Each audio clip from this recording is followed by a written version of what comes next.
All right, man, feels good to be back live. It's been a minute since we've come at y'all live, and a lot has happened since the last time we've been live. We've been getting back to work, which is great, and we've been seeing some friendly faces. We just went through Jazz Fest, where both Nick Solnick and I had a ton of gigs. Nick, how many did you have, buddy? I think I had like 12. Nick had like 12. I had a couple, and we've got a Nick cam today. We've got a Nick mic, and yeah, we have all kinds of things we're going to talk about today. We're going to field some questions. So, a couple of the things we want to talk about are some of the latest lessons that I've released on the Drum Academy, my online drum school, Stanton Drum Academy. I've released lessons on train beats, and I'm about to release a lesson on how to play ballads with brushes. Big Stan Slakowski has helped us edit that. I just released a lesson on 12/8 and bossa nova, and I'm releasing lessons on things that I really think that drummers need to know, skills you need to know if you want to work more as a drummer. And through my teachings in the last couple of years, teaching some of y'all and teaching some of my LSU students, I've realized that still people need to know how to play train beats, bossa novas, 12/8, and ballads with brushes, and 16th notes with the right hand on the hi-hat, or the left hand if you're left-handed. So these are all things that I've been releasing lately. And tonight we've got a special surprise. If you've been thinking about checking out any of these lessons and checking out any of the material that I've been putting out on the Drum Academy, we are doing a 14-day free trial, and that is going all the time. But tonight we're also offering 35% off. So if you've been thinking about joining the Academy, we're offering 35% off with the code LIVE35. LIVE35. My marketing guy, Steve Burnside, and I came up with that code. So shout out to Steve. And LIVE35 is the code if you want to get 35% off, in addition to your 2-week, 14-day free trial. All right, so I want to talk a little bit and demonstrate some stuff. Check this out. I love train beats, and I'm going to show you some of my favorite train beats, because whether or not you think train beats are hip, if you want to play gigs on the drums, you are going to get asked to play a train beat, whether it's the song Jambalaya or Ring of Fire or any number of tunes. And it's funny, man, I put out a lesson on train beats on YouTube, and it was one of my best performing videos, and a lot of people told me, man, thank you for showing us things that we can use. So let me show you the most simple train beat with right, left, right, left, right, left, right, left. And I'm just going to go through this quick because the whole lesson is available in the Academy. An abbreviated lesson is available on this YouTube channel. So right, left, right, left, right, left, train beat at a moderate tempo is going to look like this.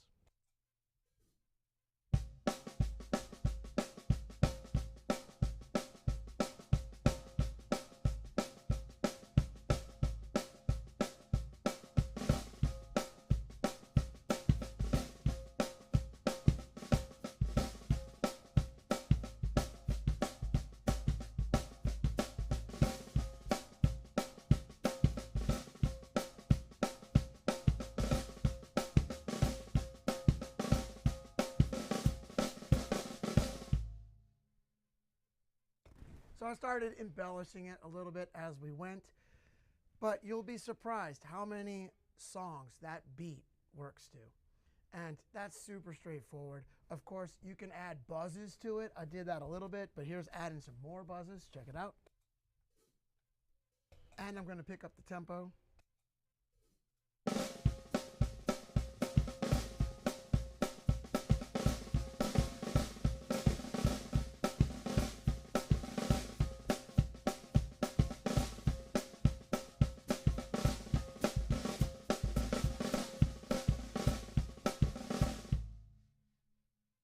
admittedly, some of that might be a little busy if you're playing in a band. I'm demonstrating stuff right now. And, you know, what are you going to do if the bass player breaks a string and the guitar player turns around and says, drum solo on a train beat, right? Well, there's a lot that you can do.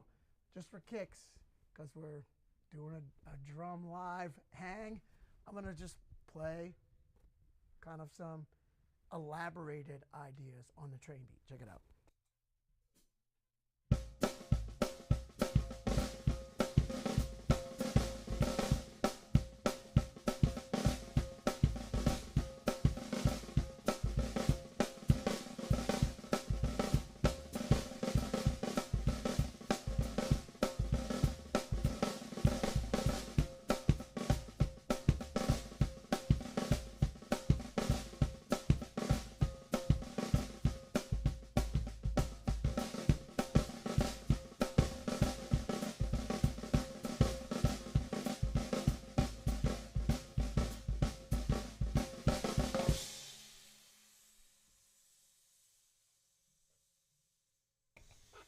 And all of that was still just straight right, left, right, left, right, left. Train beat. And then one of my favorite train beats is a train beat that I got from Johnny Vodakovich. And that's going to be a modified flam tap. And I'll show you the flam tap on the snare drum. Check it out.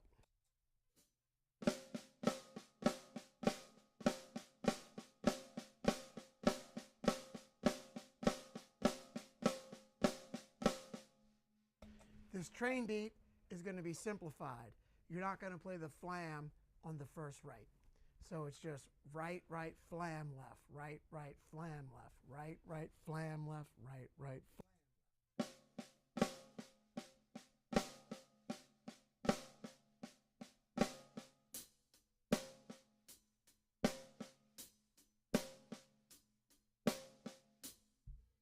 Now we'll pick that up in tempo.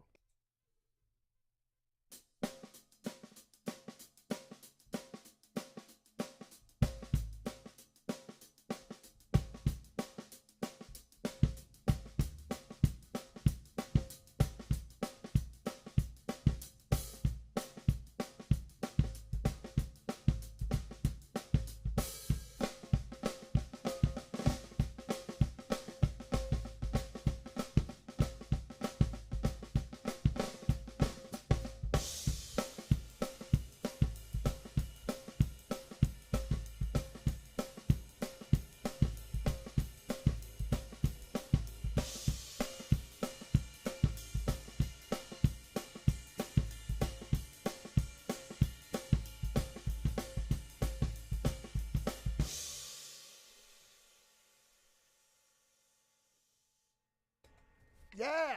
So check it out. That hand pattern, you could think of it as a system, right? And this is a shout out to Stan Zlotkowski because he's giving me a lot of ideas. He loves the new breed, and I'm like, that's cool.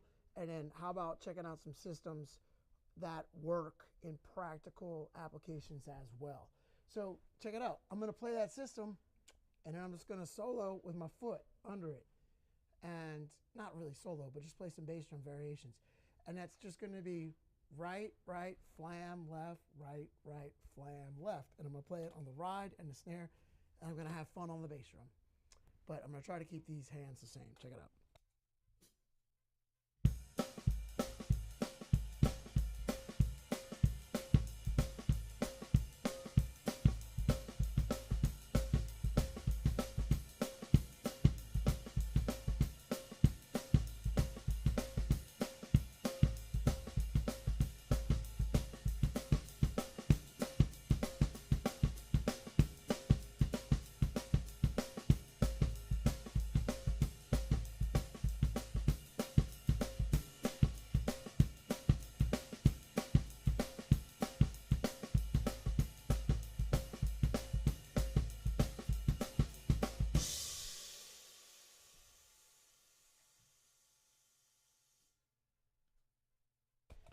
So who says train beats have to be boring? They can be fun, they can be hip, and you can also come up with ideas to really challenge yourself independence-wise. Keep the hands the same, play different stuff on the feet, and I mean, this comes from experience. I didn't like sit in a practice room and figure all this stuff out. This came from years and years of playing gigs and countless times playing train beats. And I've grown to love train beats and shuffles and all those types of things. So even though a lot of times, a lot of people see me play funk most of the time, but I mean, I've grown up playing all types of different gigs, and I still love to play all types of different gigs all over town and you know, with friends of mine, wherever we go. And there will be different gigs that I'll do where I'll have to play train beats. And over the years, I've come up with lots of fun variations on those. So before I start demonstrating some other things, let me mention this too for kicks. I think Nick dropped this in the description, but I've got a giveaway going on right now, and I'm going to be giving away this snare. So check this out. This is a beautiful rosewood snare from Gretsch, and I've signed it already, but I'm going to put whoever wins this snare, I'm going to put your name up here. So that giveaway is in the description. So check that out. Sign up for the giveaway if you're interested in winning this snare. And even if you're not a drummer, Gina reached out to me. She's like, I'm going to sign up and try to win it for Sean. So I love giving shout outs. Sean Gilmore has been helping me learn InDesign, and he's been helping me with some brush diagrams. And the brush diagrams are looking awesome. Thank you very much, Sean. So Gina's going to enter and try to win this drum for Sean. So that giveaway link is in the description. Speaking of shout outs, I want to give a shout out to my main man, Jim Toscano. We are streaming to you live today because of Jim Toscano's guidance and tutelage and consultation. Jim Toscano is an awesome drummer and an awesome guy, and he's been doing the video and streaming stuff for a while. So when things started to shut down and everybody started wanting to stream, a lot of drummers started reaching out to Jim Toscano. So Jim is doing the 100th episode of his show on May 30th, Monday, May 30th. And he asked me to do it. And I said, of course, I'll do that gladly and happily. Then he let me know that he's got some other guests too. And the other guests for Jim's 100th episode are also drummers that Jim has helped with streaming and video as well. And those drummers are guys that you may have heard of by the name of David Garibaldi and Dave Weckl. So I was like, yeah, it's pretty decent company. I'll be happy to join your live stream, Jim Toscano. So if you're not following Jim yet, check out Jim Toscano's YouTube channel and all of his other channels as well. He's always posting great stuff about drumming, but also the technology, streaming, and video stuff as well. And Nick and I, we wouldn't be coming to you live if it wasn't for Jim Toscano. So show Jim some love and tune in to his 100th episode. And I think that's 7 o'clock Eastern, 6 o'clock Central. And that's with me, David Garibaldi, and Dave Weckl. And that is Monday the 30th of this month. So we're not going to live stream for too long. So I want to give you all who are watching, I want to give y'all a chance to ask some questions if there are any questions coming in. So if there are any questions coming in that y'all want me to answer, y'all can post them in the comments, and Nick, Solnick, is going to field them. And Nick, are there any comments coming in yet? More cowbell. More cowbell. Man, I love cowbell. And right now, we're still operating with a stripped down setup because we had to take everything and bring it out into the field for Jazz Fest. Shout out to Adam Kelly. We run about 5 kits around New Orleans when we do Jazz Fest, and Adam did a great job this year running everything. He works twice as hard as I do. Y'all think I work hard during Jazz Fest. Adam is actually doing the work. I just show up and play the drums. So normally I have extra cowbells over here and over here, but right now I've just got the one. I've never seen that boy with not sweating. What's that? Never seen him not sweating. Keeping him working. But yeah, cowbell. Yeah, here's a train beat with cowbell. Check it out.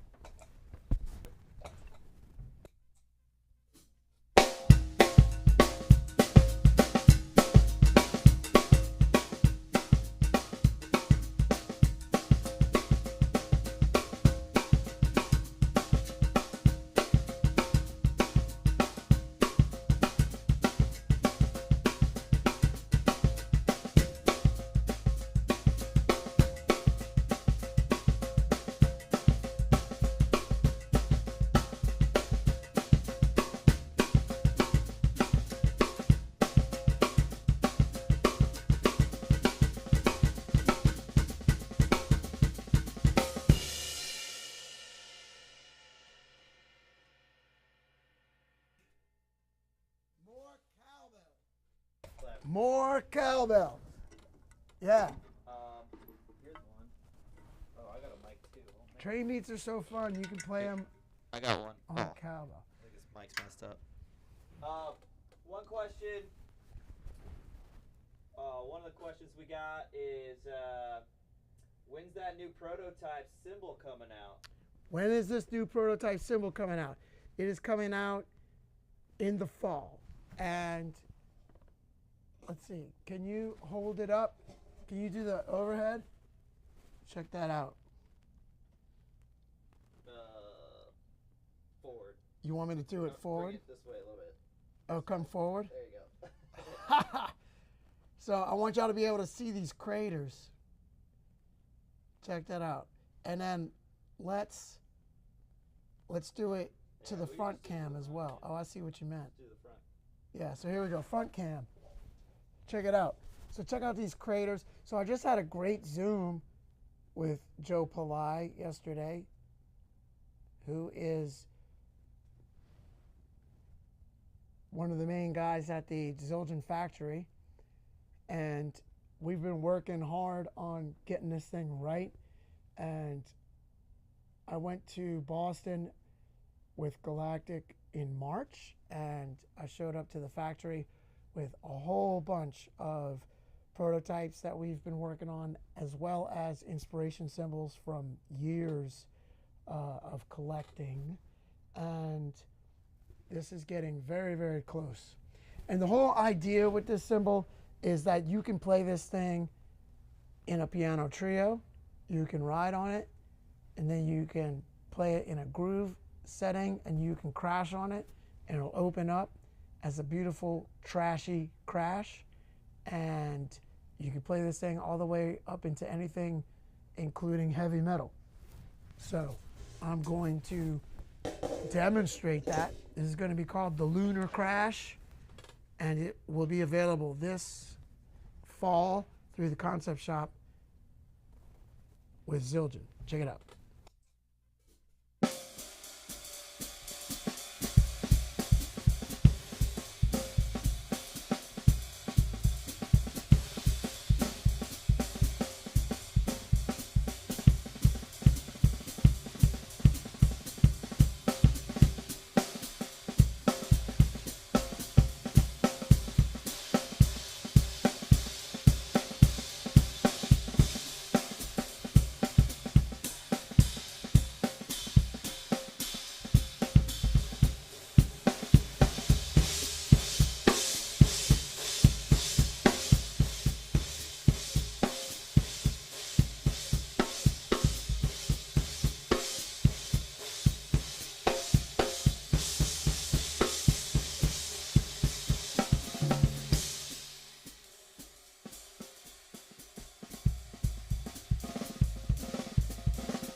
Yeah.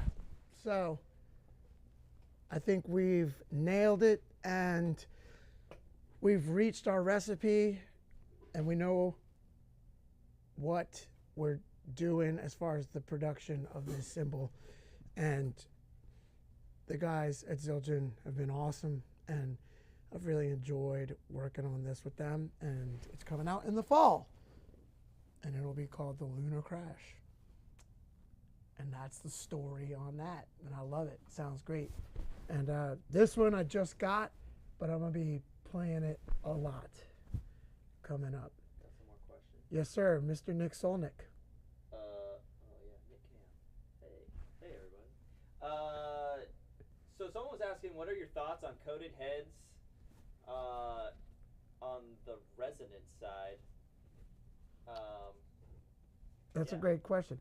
So I've tried coated heads on the resonant side, and it's cool, you know.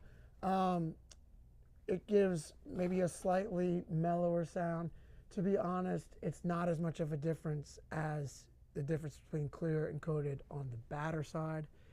And, you know, shout out to my man Willie Green, great drummer for the Neville Brothers. When I tried that, I don't know, over 20 years ago, I tried putting coateds on the bottom, and Willie had been a Remo endorser for a long time before me. And he was like, yeah, bro. He's like, you could try that. He's like, I don't think you're going to like it, though. And and he was right. I mean, the coated is cool. I've got nothing against it. It's awesome. But I went back to clear. And to be honest, part of the reason is because most of the time when you show up to festivals or clinics or gigs where you have backline, the industry standard is pretty much clear ambassadors.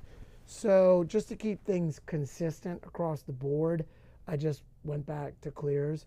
So I do coated ambassadors on the 12-inch rack, the snare, any of my sidecar percussion other than the ponderos.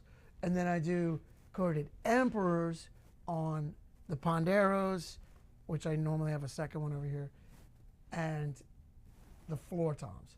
So coated emps on the floors and ponderos, coated ambassadors on the smaller toms and snares. And then clear ambassadors on all the resonant sides. So that way when I do that and I show up and literally sometimes one band ends and then you get the drums and the stage for 30 minutes at a festival, and you have to tune the drums and get them ready to roll in 30 minutes, and with the audience still there. I mean, people go off and get drinks or get food, but you know, you've got people there watching you tune the drums. And people are like, hey, what's going on? You know, and it might be people you haven't seen in a while, but you've got to learn how to get a sound quickly in a festival situation, in a clinic situation. I did a lot of clinics over the years in between sound check and the gig. So just to keep things consistent, I would do clears on the bottoms. And then everybody has coated ambassadors and coated emperors. I tried vintage ambassadors. I tried Ambassador X. Those are all super cool. I love them, but not everybody has those. So just to keep things consistent and kind of standard from whatever kit I'm playing. So I always travel with my own cymbals, my own snare, my cowbell pondero, sticks, of course. But then I'm always showing up. If I show up to my kit, my shells, it's coated ambassadors on the rack, coated amps on the floors. If I show up to a festival gig, it's coated ambassador on the rack, coated emperors on the floors, so that there's some consistency there. So that's just personally what I like to do for consistency. Cool. Another question. Let's see. Another question is, can you demonstrate the B section of Sissy Strut. Sure. So the B section of Sissy Strut, the great Zigaboo Modaliste, drummer for the Meters, one of the most brilliant, creative, and funky drummers of all time. One of my favorite drummers. Played some amazing drumming performances with the Meters. If you haven't checked out the Meters yet, I'm envious of you. You have a new favorite band and a new favorite drummer, Zigaboo Modaliste. He is really the godfather of New Orleans funk in the way that he has influenced every drummer in New Orleans today. So the B section to Sissy Strut, in my opinion, is coming from a traditional New Orleans second line. So the B section, I'll demonstrate it and I'll show you why I think it's coming from a traditional New Orleans second line. So check it out, B section. And I'll sing it just a little bit. So, you know, the melody is dig a go go get go get go ga da da da da, and then I will sing the B section da da da da ga da da da da da da da ba da psh psh da ga ga da go ba ba da da da ba ba don't da dig da go.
All right, so I've seen Zig play it a lot of times, right? And so, of course, there are a lot of variations, but that's predominantly how he's doing it, is right, left, right, left, right, left, okay? And so because you asked about the B section, so it's still founded in right, left, right, left, right, left. So let me play the B section, and then I'll start getting into a New Orleans second line and show you the similarities.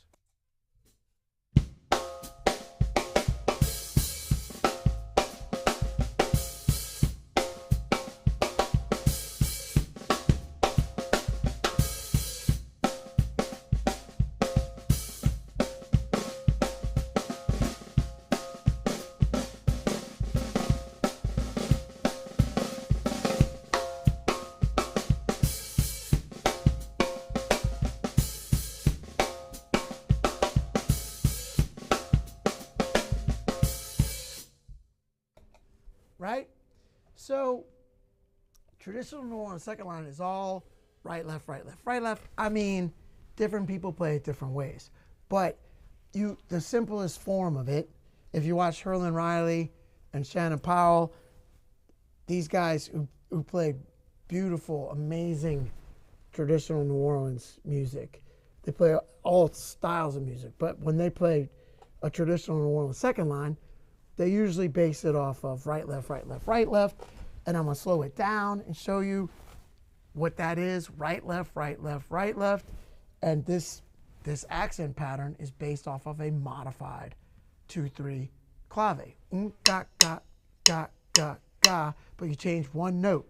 Ga, ga, ga, ga, boom, boom, ga, ga.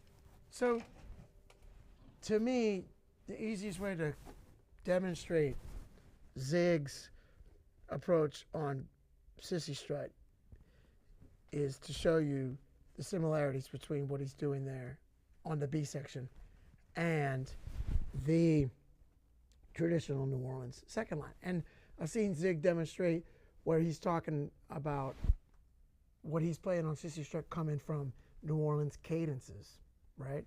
And so some of those cadences are more marching band oriented. Some of them you can trace back to some of the traditional New Orleans stuff. And I see similarities there. And then, the A section of Sissy Strut, I've demonstrated that a lot too. If anybody wants me to demonstrate that, you can pose that in the questions. But, and I'd be happy to show you that. Nick, any other questions popping up? How do you deal with hearing protection? What? How do you deal with hearing protection? Nice. Every time. So that's a great question. And I am a firm believer in hearing protection. I do think that as drummers we should protect our hearing. I play a lot of my louder gigs with in-ears. Although lately I've been transitioning from that and playing with a monitor, and I wear earplugs.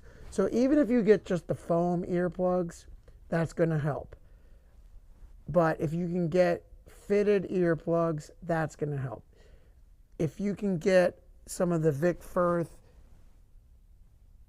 sound isolation headphones that block out some of the loud drums, that's going to help. Another thing that's really going to help, and a thing that I wish I had when I was younger, are the Remo silent stroke heads and Zildjian low volume cymbals. And if you don't know what those are yet, look them up. And Nick, did you put my Sweetwater link in there? So you can click the Sweetwater link in this description and see what I'm talking about. You can go there and search Zildjian low volume cymbals and Remo silent stroke heads. And those are great because they massively reduce the volume of a regular drum set. So you could get electronic drums, of course, those are cool. But if you put these mesh heads on the drums and the low volume cymbals, it makes things a lot quieter. And if you live with people, which most people do, you will be able to practice for a lot longer. So I was practicing at like 10 o'clock at night last night, and my wife, Lauren, shout out to Lauren, was okay with that because it's not that loud, and it's cool. So, if I was playing regular drums at 10 o'clock at night, the neighbors would be complaining, and it wouldn't be very courteous to my wife either. So but what's great about these low volume cymbals and these mesh heads is that it's easier on your hearing too. So, as a kid, if I wanted to practice drum set, I was, playing full volume in a small bedroom on my CB700 drums and camber cymbals. And I probably did some damage to my hearing back then. I didn't really start using hearing protection until I started gigging and playing out more. So all of those things, Vic Firth sound isolating headphones, foam earplugs, fitted earplugs, low volume cymbals, silent stroke heads, all of those things will add up. Think of your ears like you would a car. I mean, you put mileage on a car, eventually that car is going to wear out. So the less mileage you put on the car, the longer the car is going to last you.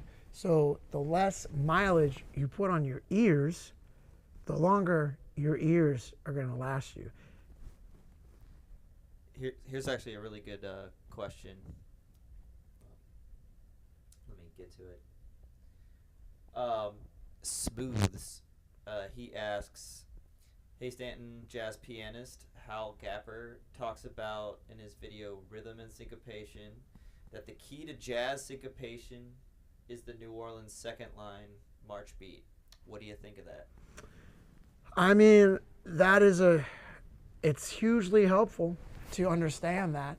And of course, you can't simplify swing and the ride cymbal pattern and jazz syncopation. I mean, it's a lifetime endeavor to understand all this stuff, but it will help if you understand the New Orleans second line.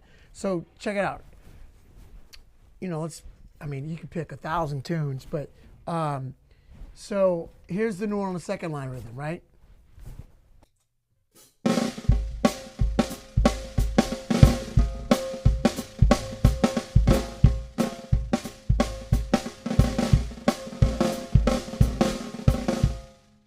All right, now there's a straighter version of that, okay, that would work to the same songs. So now I'm gonna go and start off with that, and then get into the straighter version, right?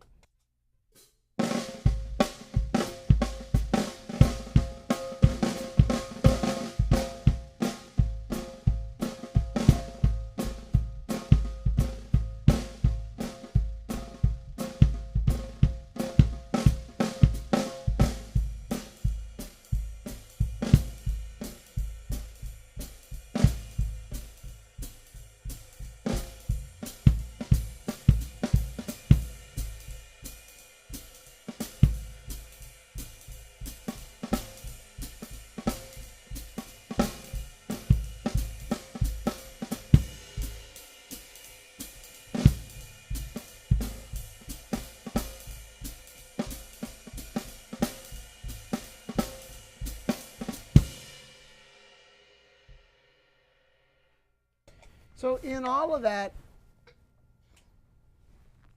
I was feeling that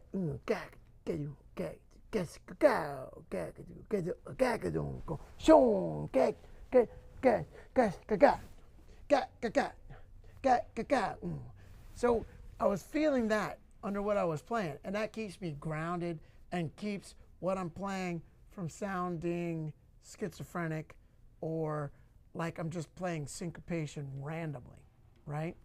Because we could do that, and that would sound terrible, right? Just playing random syncopation that's not linked in any underlying fundamental foundation, right? So I'm just going to play some random stuff, right?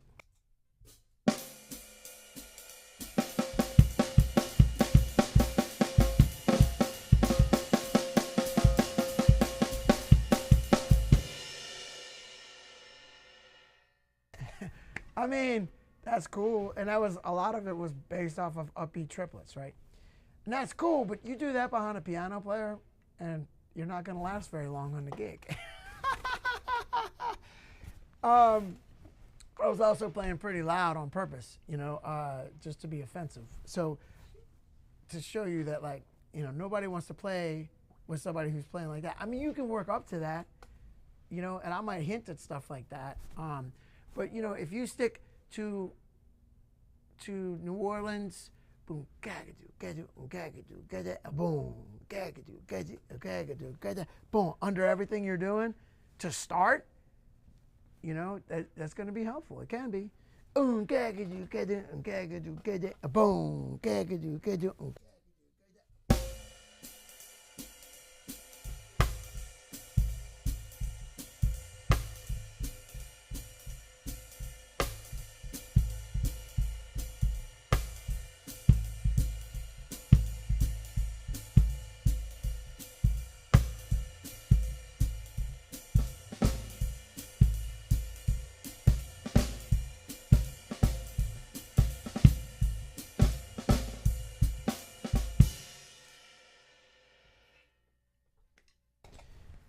So, like I said, jazz syncopation, Black American music, syncopation, all of these things are lifetime endeavors. And you know, it's a good starting place to understand New Orleans second line. Yes, and absolutely, and that's, you know, in my opinion, that's where a lot of it comes from. Is from New Orleans, but obviously other places too.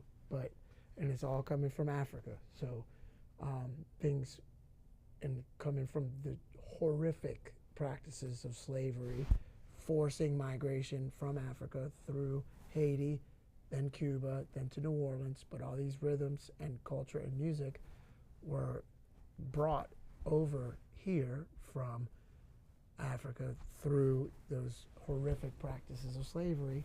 And then you get African rhythms mixing with European instruments and traditions, and then you start to get all these things that we know as Black American music.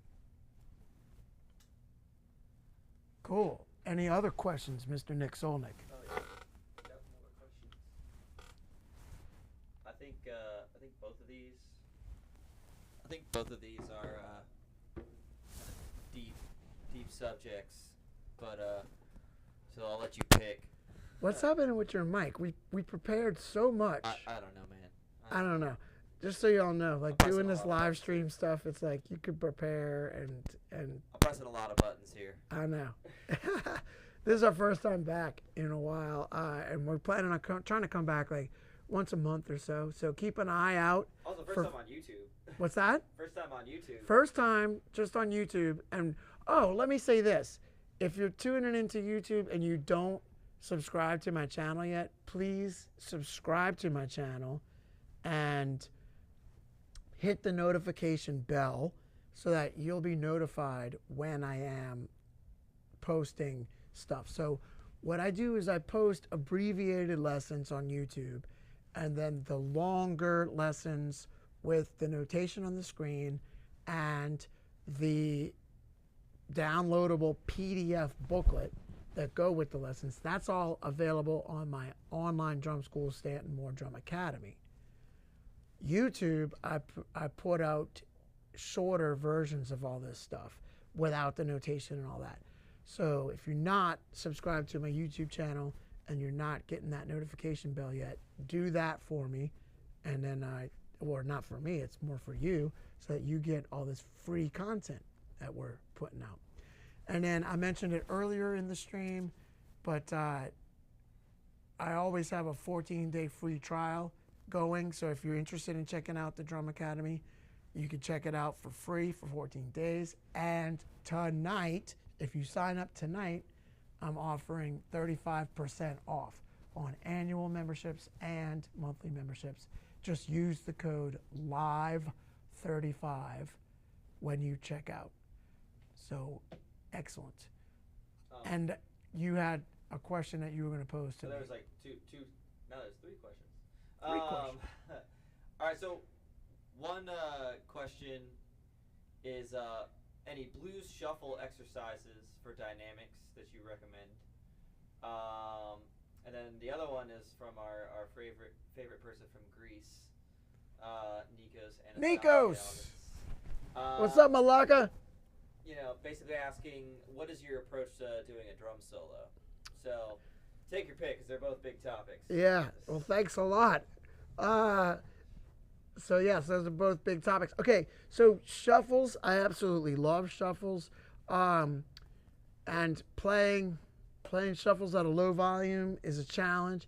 To work on this, what you can think about is, for me, when I'm trying to play at a lower volume, I try to get more perpendicular to my surfaces. So that's where traditional grip comes in handy, because when you're playing more parallel, your fulcrum of your grip is able to hit your surface at the apex of the fulcrum if you're more parallel, so you're getting more power. So knowing that, you want to use that to your advantage when you're playing with power. You want to be able to hit more parallel to your surfaces. But if you're trying to get a quieter volume, you want to get up more perpendicular. So that's why you'll see me with the left hand getting up perpendicular like this and then getting up here with the right. So if I'm playing a shuffle, I'll be playing more like this. And then I'll drop that left hand down to get that backbeat, okay? So that's one thing I'll do dynamically. And then if I'm trying to play really quiet, I'll stay perpendicular up here like this, see? I'll stay like this to try to play quieter. So watch, I'm gonna try to play a quiet shuffle. Check it out.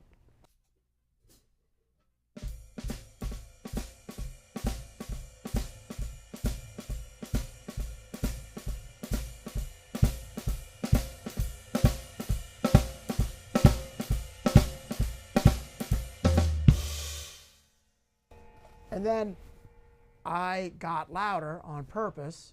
I increased the volume, and then I started getting more parallel. Did you notice that? So watch me do this again. Start quieter. I'm going to be more perpendicular to my surfaces. And just by physics, that makes you play softer because you're playing, your stroke is past the apex of your stroke. So watch. If I'm going to go like this, whoop, whoop, and you're hearing my lav, but the whoop, imagine if you were hearing the whoop, if I had something that was making a sound like an empty tube or something, the biggest whoop would be whoop at the end of the stroke. But if I'm coming down here, whoop, the whoop's going to happen here where I'm parallel, and then down here is below the apex of your stroke, okay? So that's why you want to use that to your advantage to play softer. You want to be past the apex of your stroke, past the whoop. Where if you were playing with an empty tube, imagine an empty paper towel tube, if you went whoop, it would go whoop. But if you go down here, all the way down here is going to be quieter. But you can use that quieter part of the stroke when you're trying to play quieter. Check it out.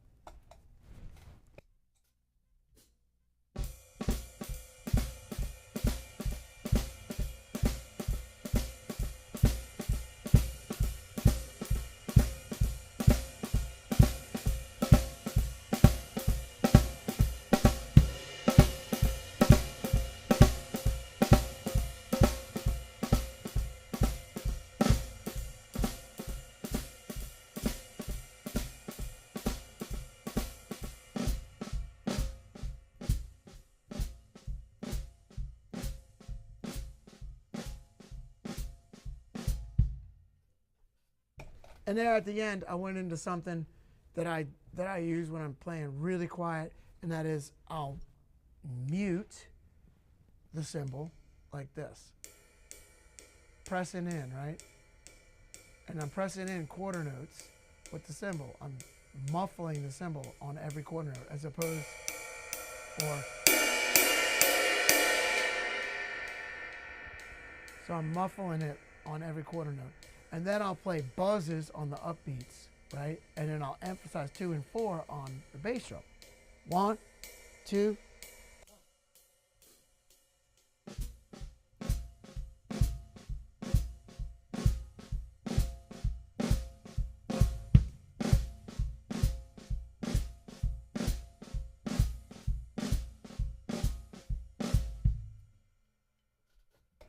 And that's a lot quieter than playing a full shuffle where I'm playing more parallel to my surfaces. And now I'm going to try to play loud.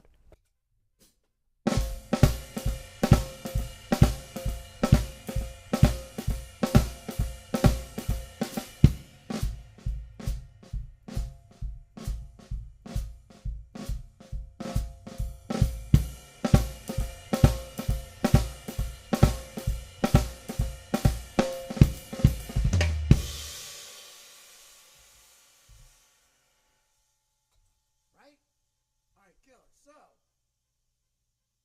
now,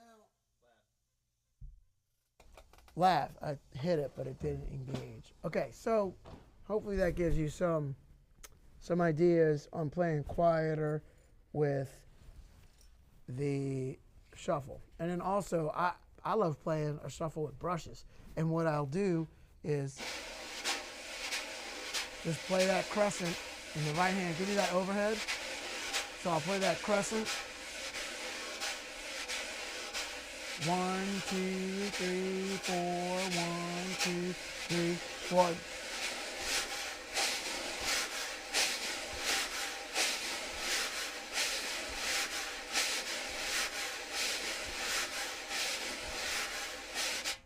Right?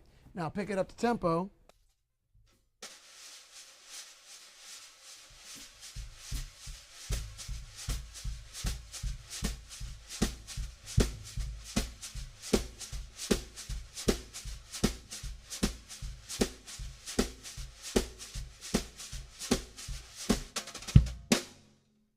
Now that's admittedly some volume, so I could play it quieter.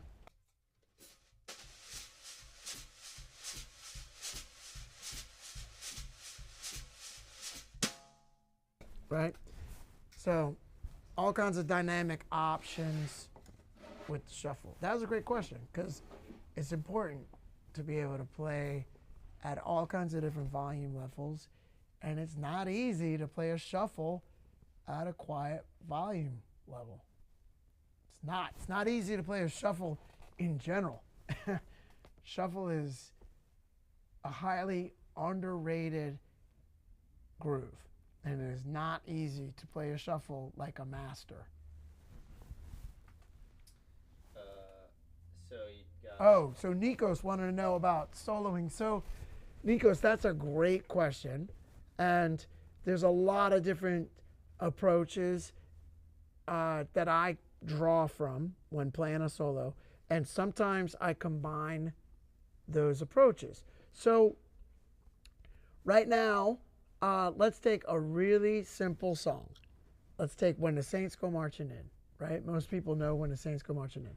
Now, you could play When the Saints Go Marching In with a bad attitude and play like, oh, that's a terrible song. I hate that song. And you could play it with a terrible attitude. But the song's not terrible. It's your attitude, right? So you could play it like this. Oh, when the saints go marching in. And I'm going to play it bad on purpose, but nobody wants to play like this. And hold on, I didn't hit the laugh. So imagine, oh, when the saints with a bad attitude. Dun, dun, dun.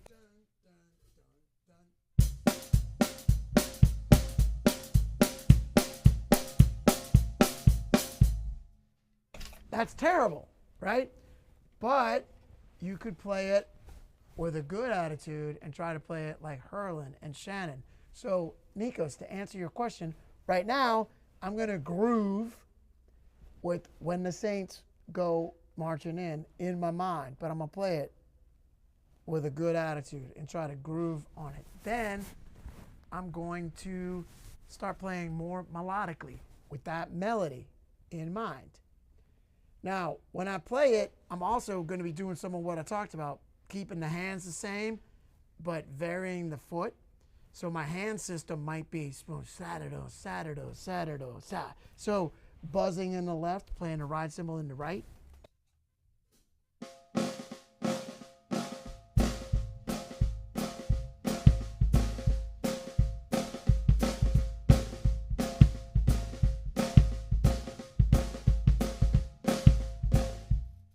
Right? That's one solo element. I'm just varying stuff a lot. So I'll do that a little bit while I'm, I'll be singing the melody, but I'll kind of be also embellishing. Then I'll start drawing on the melody and embellishing even more and incorporating the toms. But this is one way to approach soloing, to think of a song and embellish on the song. First, you can embellish a little bit, then you can embellish more and more. So check it out. I'll count it off. So do do do do do do do do.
must have dropped $20 in the tip jar.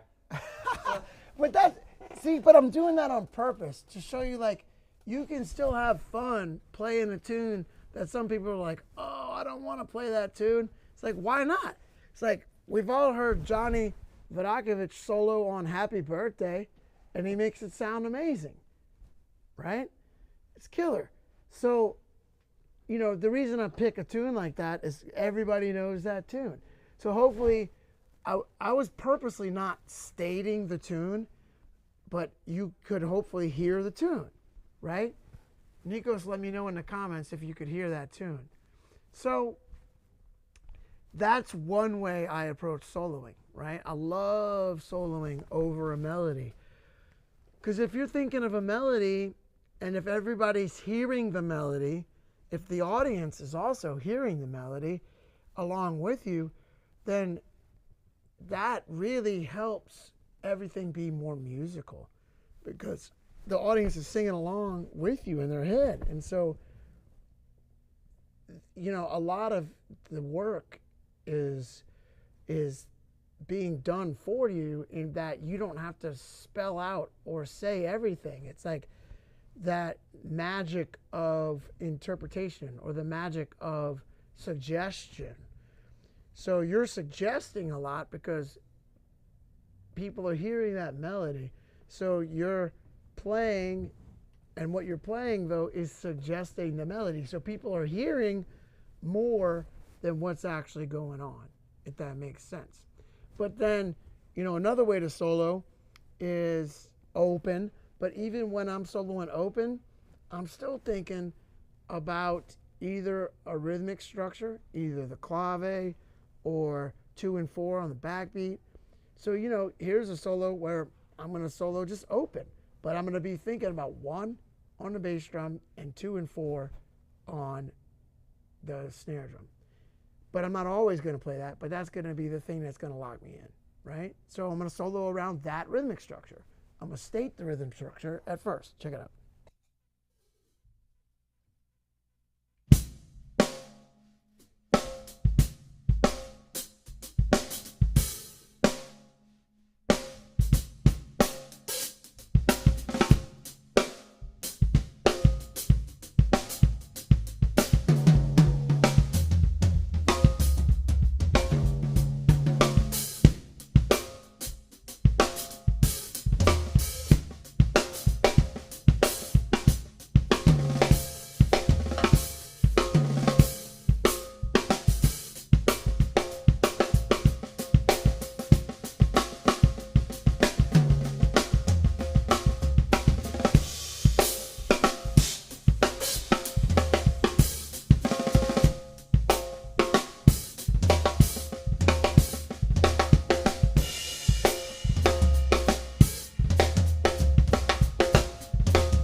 And then I think I realized as I started playing, I had the Saints Go Marching in my head. So I was soloing with that in mind too, with that melody in mind.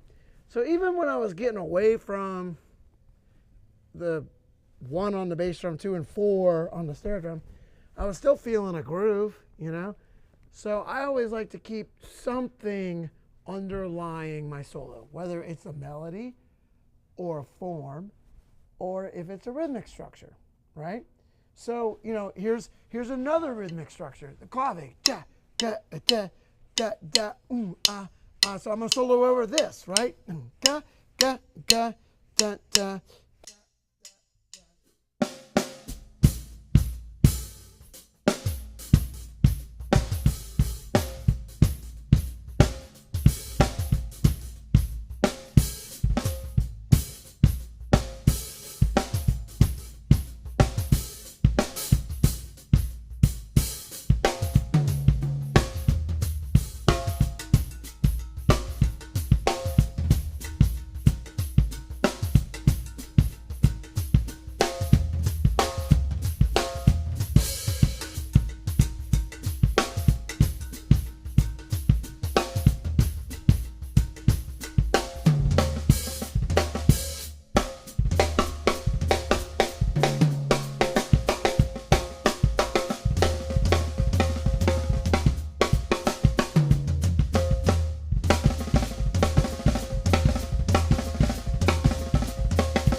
time, even when I was playing more drums, shakun kun, shakun kun, gaga, gaga, gaga, gaga, shokun kun, gaga. I'm still feeling that. Dun, dun, gaga.